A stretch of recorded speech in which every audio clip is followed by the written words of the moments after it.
Bienvenue sur Africa 24 dans cette nouvelle édition du QG News. Au sommaire de l'actualité, il reprend les rênes du pays. La victoire de John Dramani Mahama à l'élection présidentielle est confirmée au Ghana. L'ancien président l'emporte face au candidat du pouvoir, Mahamadou Bawumia. La campagne électorale se poursuit au Tchad en vue des élections législatives, communales et provinciales du 29 décembre 2024. Focus à suivre sur le programme porté par le MPS, le parti présidentiel, programme axé sur la question de la souveraineté.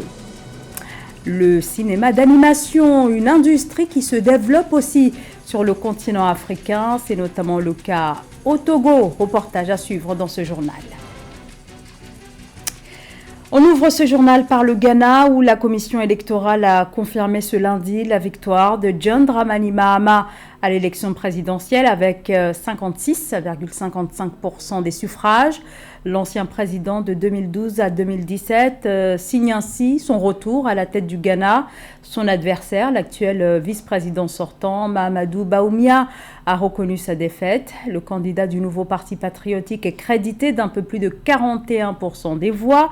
À l'issue de cette élection présidentielle marquée par un taux de participation de seulement 60,9%, soit 20% de moins que lors du scrutin de 2020. Je vous propose d'écouter Jean Mensa, présidente de la commission électorale. I have the singular honor as the returning officer of the 2024 J'ai l'honneur singulier en tant que présidente de la commission électorale de déclarer son Excellence John Dramani Mahama vainqueur de l'élection présidentielle de 2024 et président élu de la République du Ghana avec un pourcentage total de 56,55%. Félicitations monsieur, merci beaucoup. Congratulations, sir. It is finished. Thank you very much. Les Tchadiens sont quant à eux attendus aux urnes le 29 décembre prochain pour les élections législatives, provinciales et communales. À quelques jours du vote, la campagne bat son plein. Le MPS, parti présidentiel, a lancé la sienne samedi dernier pour ces élections présentées comme étant comme l'ultime étape de la transition entamée en 2021. Dans le programme du MPS, la question de la souveraineté nationale est l'un des axes prioritaires. Reportage de Mamat Ramadan, commenté par Pauline Minka. Au Tchad, les campagnes pour les élections législatives, provinciales et communales ont été officiellement lancées samedi 7 décembre 2024 sur l'ensemble du territoire. Le parti au pouvoir, le Mouvement patriotique du salut, MPS, a débuté sa campagne dans la capitale N'Djamena, où il a présenté des candidats sur l'ensemble des 10 arrondissements de la ville. D'après le secrétaire général du conseil communal du MPS pour la ville de N'Djamena, le parti au pouvoir doit arriver en tête des élections générales pour permettre au président de la République, Mahamat Idriss Déby, de mettre en œuvre son programme politique quinquennal. Ce lancement de campagne marque un début d'une nouvelle étape dans notre lutte collective pour consolider la démocratie, renforcer la cohésion nationale, améliorer les conditions de vie de nos concitoyens à travers le programme politique de notre camarade président d'honneur, le camarade Mahamat Idriss Déby Itno. Pour les législatives, le MPS a aligné ses candidats populaires sous le signe de la souveraineté nationale pour conquérir la majorité absolue à l'Assemblée nationale. À l'exemple de l'ancien député Diba Mamar Mahamat, qui se lance à nouveau dans la reconquête de la circonscription du 3e arrondissement, et l'ancienne maire de la ville de N'Djamena, Mariam Dime Ibet, qui compte conquérir le 8e arrondissement. Le Tchad vient, à travers la dénonciation de l'accord de coopération militaire avec la France, le Tchad vient donc de prendre son destin en main et de tracer son propre chemin.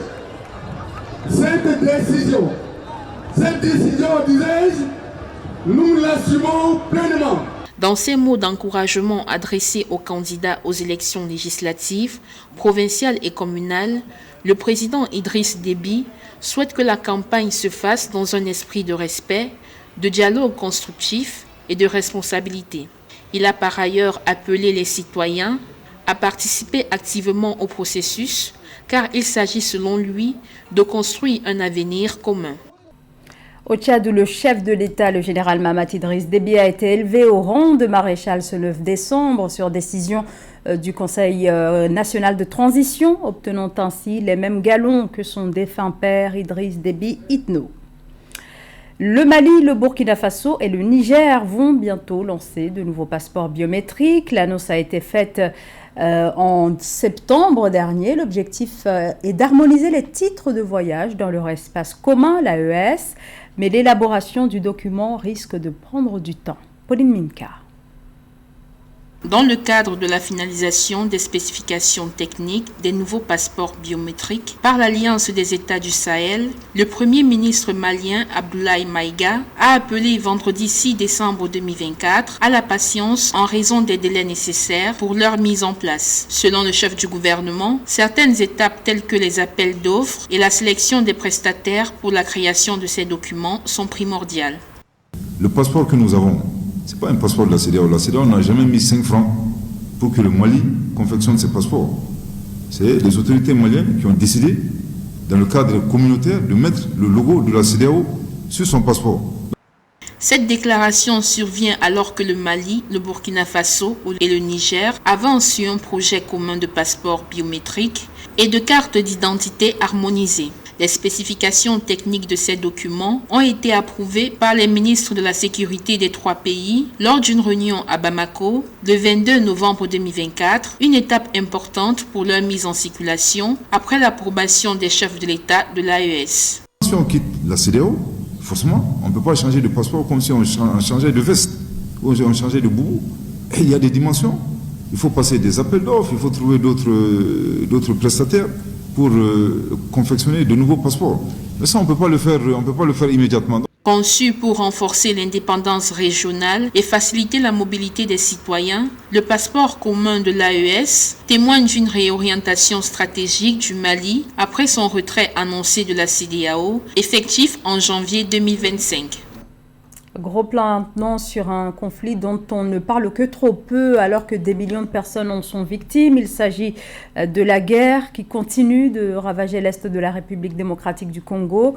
Cette partie du pays est en proie à de violents affrontements depuis près de 30 ans.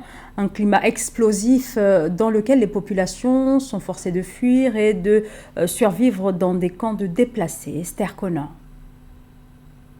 La prévention des conflits armés et la lutte contre le dérèglement climatique sont des défis cruciaux en Afrique. Depuis plusieurs décennies en République démocratique du Congo, 7 millions de personnes sont touchées par la guerre, selon l'Organisation internationale des migrations. Ces violences entraînent des millions de déplacés internes et des violations graves des droits humains, telles que les violences sexuelles et le recrutement d'enfants soldats. L'instabilité prolongée contre les efforts de paix et de développement. Je viens d'un pays qui connaît plus de 30 ans de conflits armés, particulièrement l'est du pays, comme vous savez, la République démocratique du Congo. Et ces conflits armés entraînent des violations massives des droits de l'homme. Nous voulons nous y pencher et amener absolument les États membres à ce qu'on puisse se mettre d'accord. Le renforcement des méthodes de travail et la restauration de la confiance entre les États membres du Conseil des droits de l'homme sont essentiels pour résoudre les crises. La politisation et le double standard compliquent la prise de décision et l'efficacité des actions de prévention. Selon le rapport 2023 du Conseil des droits de l'homme, les tensions géopolitiques ralentissent les progrès dans la protection des droits fondamentaux. La République démocratique du Congo est un pays qui regorge de grandes forêts. Et si on protégeait ces forêts, on va permettre à ce que beaucoup de pays qui ont des situations de droits de l'homme difficiles à cause du changement climatique puissent absolument être à l'abri des questions de protection de l'environnement. La promotion des droits de l'homme en Afrique requiert un équilibre entre la prévention des conflits, la lutte contre le dérèglement climatique et la protection des vulnérables. En agissant avec équité et solidarité, la communauté internationale peut transformer ces défis en progrès. L'animation africaine, une industrie en plein développement, alors que avec de plus en plus de professionnels, les géants mondiaux du secteur s'offrent désormais les services de cinéastes locaux qui s'emparent du cinéma d'animation pour donner corps aux contes et légendes d'Afrique. Illustration au Togo dans ce reportage de Steven Midjola. Dans un petit atelier niché à Lomé, la capitale du Togo, une équipe de jeunes artistes donne vie à des histoires captivantes, riches en couleurs et porteuses de messages puissants. Aruka Studio, cofondé par Boris Kwadenou, est bien plus qu'un studio d'animation. Il s'est donné pour mission de promouvoir les cultures africaines à travers l'animation. Aujourd'hui, on choisit quand même de relater des histoires un peu plus positives de l'Afrique, de montrer une Afrique moderne, une Afrique dans laquelle il n'y a pas que la famine et la guerre, où les gens ont les mêmes problèmes que ceux qui vivent sur les autres continents. Dans le studio d'Aruka, le professionnalisme n'y manque pas, mais le financement demeure le principal obstacle. Avec un budget moyen de 15 à 20 millions de francs CFA par semestre, entièrement autofinancé, le studio parvient à produire environ 15 animations par mois. Malgré cela, l'équipe continue de repousser ses limites grâce à son ingéniosité et sa passion. Nous avons un objectif. Nous essayons de sensibiliser sur beaucoup de choses, sachant qu'il n'y a pas d'école de formation et d'école d'animation en Afrique. Il fallait déjà trouver une main-d'œuvre de qualité. Et pour avoir cette main-d'œuvre-là, il faut former ceux avec qui il faut travailler. Donc, ça prend du temps pour mettre en place les projets, puisqu'il y a le manque de moyens financiers, le manque de moyens matériels qui vient aussi. Aruka Studio incarne l'esprit de résilience et de créativité qui caractérise l'Afrique contemporaine. C'est compliqué pour les enfants maintenant de s'identifier si à chaque fois toutes les productions qu'ils regardent sont des productions extérieures. Donc je crois que je vais recommander ça plus aux enfants. Ça va leur permettre de mieux s'identifier, de savoir comment chez eux aussi il y a des histoires, des légendes, des héros. En valorisant la culture et l'éducation par l'animation, Aruka Studio ouvre une voie nouvelle pour l'industrie créative togolaise et africaine.